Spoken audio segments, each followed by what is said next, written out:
ஆமா ப்ரோ. இந்த வாரம் யூரோ எல்லாரும் என்ன பேசிட்டு வந்தீங்க? இந்த வாரம் உனக்கு பயசே கிடைச்சிருக்காது. யாருப்பா அது புல்லிஷ் சொன்னா? எப்படிப்பா புல்லிஷ்? இல்ல வாரம்னு சொன்ன கேக்கல. இன்னைக்கு அப்ப இந்த வாரம் பயாஸ் கிடைச்சிருக்காது. ரெண்டாவது டெய்லி எஃப்இஜி ஓல்ட் ஆச்சா?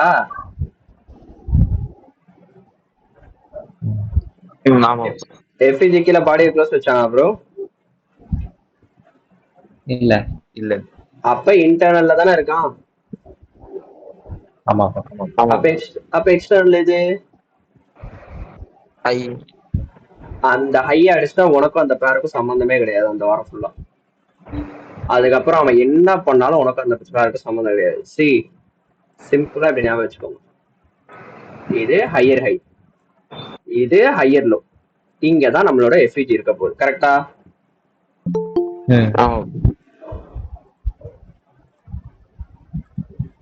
இங்கதான் நம்மளோட எஃப்இஜி இருக்க போகுது. ஒன்ஸ் இன்டர்னல்ல இருந்து மார்க்கெட் வெளில போய் இந்த எக்ஸ்டர்னல் அடிச்சு முடிச்சிட்டா அதோட அந்த பேரை தொடக்கூடாது. இது வீக்லி எஃப்இஜியா இருந்தாலும் சரி, வீக்லியோட ட்ரேடா இருந்தாலும் சரி, daily internal to daily external இருந்தாலும் சரி, 4 hour internal to 4 hour external இருந்தாலும் சரி, உன் கதை முடிஞ்சு. இப்ப இந்த டெய்லியில எடுக்கிற எஃப்இஜியா இருந்தா டெய்லியோட எக்ஸ்டர்னல் வரைக்கும் நீ ட்ரேட ஹோல்டு பண்ணலாம். அதே இது 4 hourல எடுக்கிற எஃப்இஜியா இருந்தா 4 hour எக்ஸ்டர்னல் வரைக்கும் ஹோல்டு பண்ணலாம். 1 hourல எடுக்கிற எஃப்இஜியா இருந்தா 1 hour எக்ஸ்டர்னல் வரைக்கும் தான் ஹோல்டு பண்ணணும். இங்க நிறைய பேர் தப்பா புரிஞ்சுக்கிறது என்னன்னா, அவன் ட்ரேட் பண்றது ஏதோ 15 minute 1 hour எஃப்இஜி, அதை வச்சுட்டு அவன் மொத்தமா வீக்கோட ஹை வீக்கோட லோ பிடிக்கலான்னு போய் சுத்திக்கிட்டு இருப்பானுங்க. அது அப்படி ஒர்க் அவுட் ஆகாது. அதனாலதான் அந்தந்த டைம் ஃப்ரேம்ல ஃபார்ம் ஆகிற அந்தந்த ஸ்விங்ஸ் தான் அது அதுக்கு ரெஸ்பான்சிபிளா இருக்கும். ஃபார் எக்ஸாம்பிள் இப்ப 4 hour இந்த எஃப்இஜி, இந்த எஃப்இஜி டு இந்த லோ தான் ஸ்டார்டிங் ஸ்டேஜஸ்ல. ஒன்ஸ் உனக்கு டைரக்ஷன் கிடைச்சி நீ ஸ்ட்ராங்கா ஆகுன்ற பட்சத்தில் மேல இங்க ஹைல எஸ்எம்டி இருக்கு, அப்ப எஸ்எம்டி கிளியர் ஆயிடுச்சு. அந்த எஸ்எம்டிக்கு அடுத்து இங்க டைரக்டா கீழே இறக்குவானுங்க மார்க்கெட். அப்ப நீ இங்க எடுக்கிற ட்ரேடை இவ்வளவு தூரம் ஹோல்டு பண்ணலாம். ஆனா எக்ஸ்பீரியன்ஸ் வராத வரைக்கும் இங்க எடுக்கிற ட்ரேட் இங்கேயோட நிறுத்திக்கணும், அவ்வளவுதான். அதுக்கப்புறம் உள்ள ஹோல்டு பண்ணக்கூடாது. உனக்கு டெய்லி ப்ரொஃபைல், வீக்லி ப்ரொஃபைல், அந்த மாதிரி எக்கச்சக்கமான ப்ரொஃபைல் தெரிஞ்சதுக்கு அப்புறம் நீ ஹோல்ட் பண்ணிக்கலாம். அது தெரியலையா, சமத்தா இந்த இன்டர்னல் எடுக்கிறனா அந்த எக்ஸ்டர்னல்லே க்ளோஸ் பண்ணிடணும். அந்த ரெஸ்பெக்டிவ் டைம் ஃப்ரேமுக்கு சொல்றேன். 4 hour இன்டர்னல்னா 4 hour எக்ஸ்டர்னல், அவ்வளவுதான். இன்டர்னல் டு எக்ஸ்டர்னல் முடிஞ்சு வெளில வந்தேன்னே இருக்கணும்.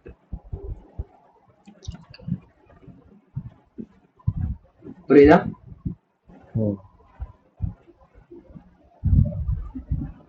Internal to external. ஆனா இப்ப இங்க எடுத்தது வந்து டெய்லியோட ரேஞ்ச். அப்ப டெய்லியோட இன்டர்னல் டு டெய்லியோட எக்ஸ்டர்னல், இங்கேயும் அதே தான் நடந்திருக்கும். டெய்லியோட ரேஞ்ச் எடுக்கும் போது நீ அந்த வாரத்தோட லோ பிடிப்ப, வீக்லி டைம் ஃப்ரேமோட லோ பிடிப்ப. அப்ப நீ அந்த எக்ஸ்டர்னல் அடிக்கிற வரைக்கும் ஹோல்டு பண்ணலாம். ஏன் நீ பிடிக்கிறதா லோ, அந்த வார கேண்டலோட லோ பிடிக்கிற, அப்ப நீ ஹோல்டு பண்ணுவோன்னு யாரும் கேட்க மாட்டான். ஆனா நீ எடுக்கிறது ஏதோ 1 hour 4 hourல எடுத்துட்டு நான் ஃபுல்லா ஹோல்டு அடிக்க போறேன்னு ஹோல்டு அடிச்சா மாட்டிப்பேன்.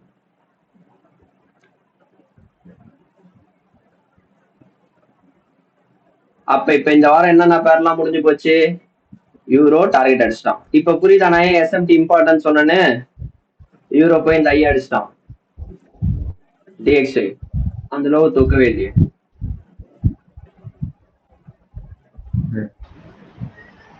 புரியுதா? அப்ப டிக்ஸியோட மூவ் முடிஞ்சிருச்சு. அவ்வளவுதான், டிக்ஸியோட மூவ் முடிஞ்சிருச்சு. சரி சரி. இதுக்கப்புறம் அவன் எங்க போறானுங்க நமக்கு தேவையில்லை. இதுக்கப்புறம் அவன் இன்னும் மேல போறானா தெரியாது, கீழே வர போறானா தெரியாது. இந்த ஐ போவானா போவான், போயிட்டானா போயிட்டான், அவ்வளவுதான். எனக்கு இந்த வாரத்துக்கு ட்ரேட் முடிஞ்சிச்சு. இதோட அடுத்த வாரம் நான் ஃப்ரெஷ்ஷா ஆரம்பிக்கணும். இப்ப ஒரு டவுட், இப்ப வார ஸ்டார்டிங் மண்டே ஒரு எக்ஸ்டர்னல் தூக்கிட்டு வரானா அவ்வளவுதான், முடிஞ்சிச்சு உன் ட்ரேடிங். இல்ல இன்னொரு இன்டர்னல் ஃபார்ம் பண்ணுவானா? அதெல்லாம் வர எக்ஸ்பீரியன்ஸ் வர வர வர வரதான் மார்க்கெட்டை ஃபுல்லா நேவிகேட் பண்ண தெரிஞ்சாதான் தெரியும். நான் சொன்னா இன்னைக்கு எல்லாரும் இங்க லாங்க ஷார்ட் வச்சிருப்பானுங்க, எல்லாரோட டார்கெட்டும் இந்த லோல உட்காந்துருக்கும். ஏன் இந்த low? Okay market weekly high அடிச்சிருக்கான், எக்ஸ்டர்னல் அடிச்சிட்டான், இப்ப இன்டர்னல் ஃபில் பண்ண வருவான்னு சொல்லிட்டு இந்த டெய்லி எஃப்இஜிக்கு ஏம் பண்ணி ஷார்ட் அடிப்பானுங்க. நான் அன்னைக்கே சொன்னேன்னா நம்ம இன்டர்னல் டு எக்ஸ்டர்னல் தான் ட்ரேட் பண்ணணும், எக்ஸ்டர்னல் டு இன்டர்னல் ட்ரேடே பண்ணக்கூடாது. அவன் வரவே மாட்டான், பாதி நேரம் தலையை காட்டி விட்டு போயிடுவான். கரெக்டா காட்டினானா வந்து முறைக்கு ஈக்குவல்ல விட்டு திரும்பிப்பான் பாருங்க. வந்து முறைக்கு ஈக்குவல்ல விட்டு திரும்புறான் மேல. சேம் ஜிபிபியும் அதேதான், ஈக்குவல்ல விட்டுட்டு ஜிபிபியும் திரும்புறான் மேல. அப்ப இப்படி ஒரு பிரைஸ் ஆக்ஷன் தான் நான் ட்ரேட் பண்ணணுமா?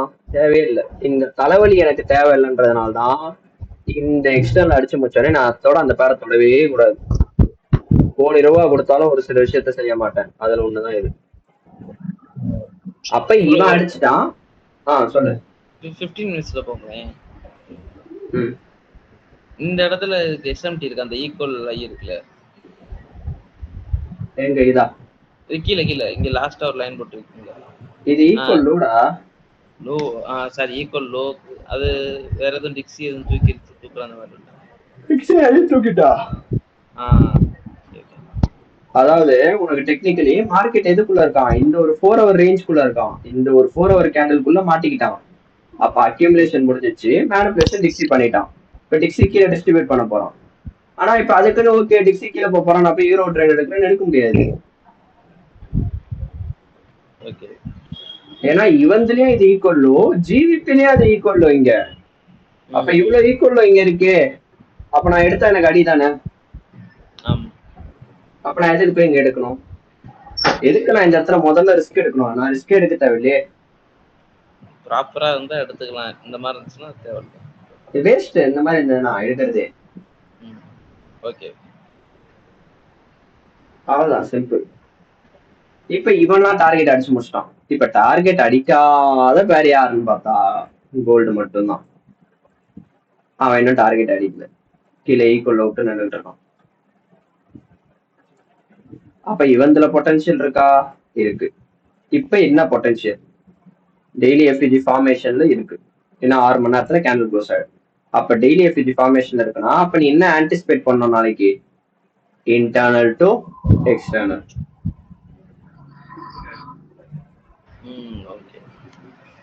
அப்படிதான் ஆன்டிசிபேஷன் இருக்கணும், புரியுதா?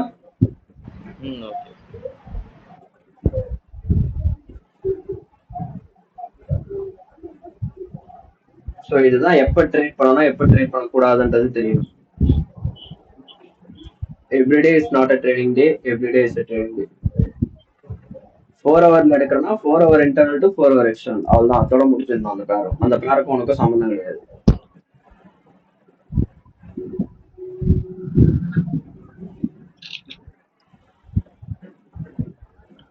புரியுதா? ஓகே.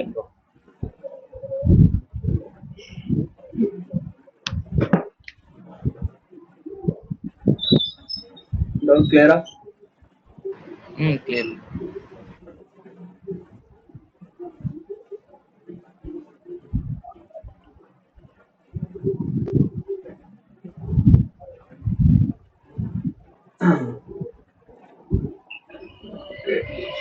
லாஸ் வச்சிச்சு.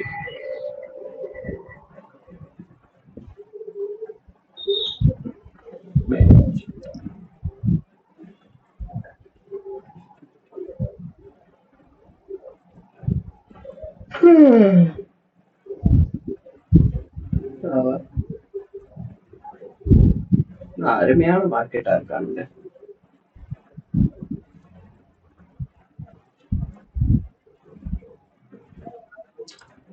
அந்த மாதிரி ஆல் டைம் ஹைல ட்ரேட் பண்றதே கடுப்பா இருக்கும். இப்ப இந்த டவ் ஜோன்ஸ் எடுத்துக்கோ. டவ் ஜோன்ஸ் டார்கெட் அடிச்சிட்டானான்னு கேட்டா அடிச்சிட்டான். ஃபுல்லா எல்லாத்தையும் அடிச்சு முடிச்சிட்டான், எல்லா ரேஞ்ச் ஹை இங்க மேல இருக்க ஹைஸ்லாம். இப்ப அவன் எங்க இருக்கான்? Internal 4 hour FEG internal. அப்ப இப்ப அடுத்து எங்க போவான்? எக்ஸ்டர்னல். அதோட எல்லாமே இங்க வேற என்ன இருக்கு? 6 hour ரேஞ்ச். இந்த ஒரு கேண்டிலுக்குள்ள 6 மணி நேரம் 12 மணி நேரம் மாட்டி இப்பதான் அந்த கேண்டலோட லோ கட்டடிக்கலாம். அப்ப அக்யூமுலேஷன், மேனிபுலேஷன், அடுத்து என்ன நடக்க போகுது? டிஸ்ட்ரிபியூஷன். ஆனா இப்ப இங்கதான் ஃபன்னே ஸ்டார்ட் ஆகும். இவன் ஒருத்தன் கீழே சொருகிட்டு இருக்கான், இன்னொருத்தன் மேல சொருகிட்டு இருக்கானுங்க இவனுங்க 2 பேரும். இங்கதான் பண்ண ஸ்டார்ட் ஆகும்.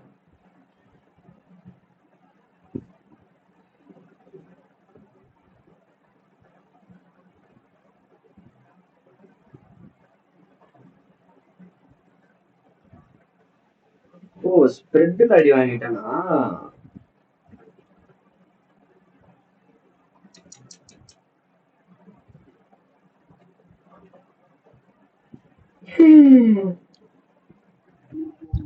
அதாவது ட்ரேடு க்ளோஸ் ஆயிட்டா ப்ரோ ஸ்ப்ரெட்டால. ஆமா ப்ரோ. அதான் ஸ்டாப் லாஸ் வச்சுச்சேன்னு பாக்குறேன். இங்க வச்சிருக்க இந்த ஐட் மேல ஸ்டாப் லாஸ் எப்படி ஸ்டாப் லாஸ் வச்சுன்னு பாக்குறேன். ஸ்ப்ரெட் பேண்ட் சுத்தி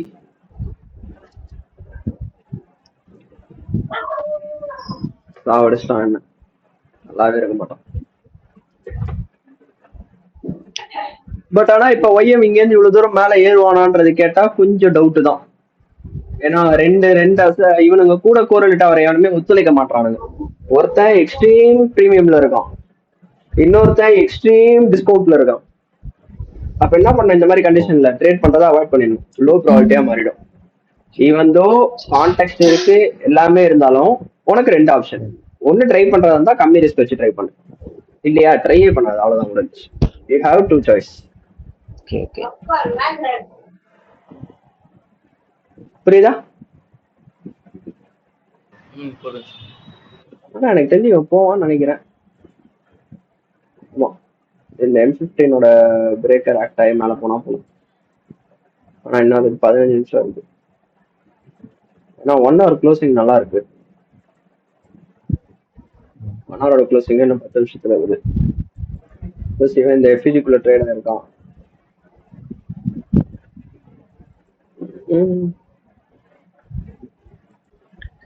திரும்பனா எவ்வளவு வராது? 1.94. பாப்பா என்ன நடக்குது. சத்தியமா சூத்தியா ப்ரோ.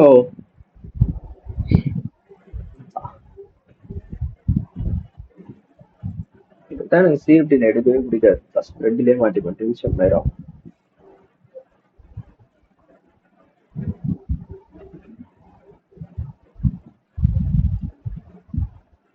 எனக்குனே வருவானுங்க.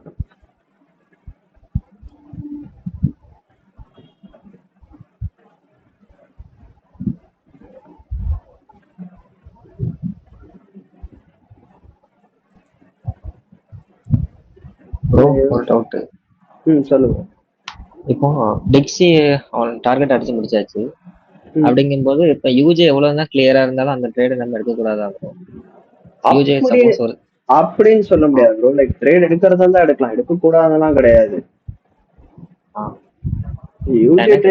யூஜே கிளியரா இருந்தா எடுக்கலாம். ஆனா இன்னைக்கு எடுக்கலாமா அதான் கேள்வி. இந்த வாரம் எடுக்கலாமா? லைக் உங்களுக்கு சப்போர்ட் இருந்ததுன்னா நீங்க ட்ரேட் பண்ணலாம். ஏன்னா டிக்ஸியை சப்போர்ட் பண்ற மாதிரி நீங்க பாத்தீங்கன்னா யூஜே மேல போயிட்டான், யூகேட் பாருங்க ரிவர்ஸ் ஆயிட்டான் மொத்தமா மேல.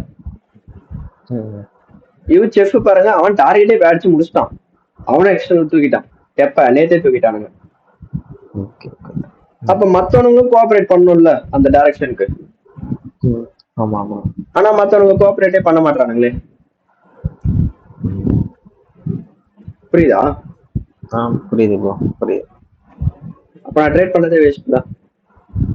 கரெக்ட் தான் ப்ரோ.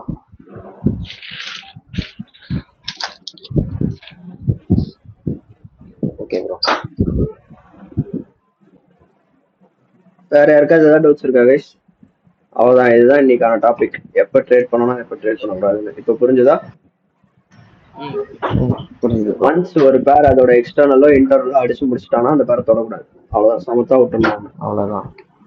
Okay bro. அவனுக்கும் நம்ம குடும்பத்துக்கும் எந்த சம்மந்தமும் இல்லை. நல்லது.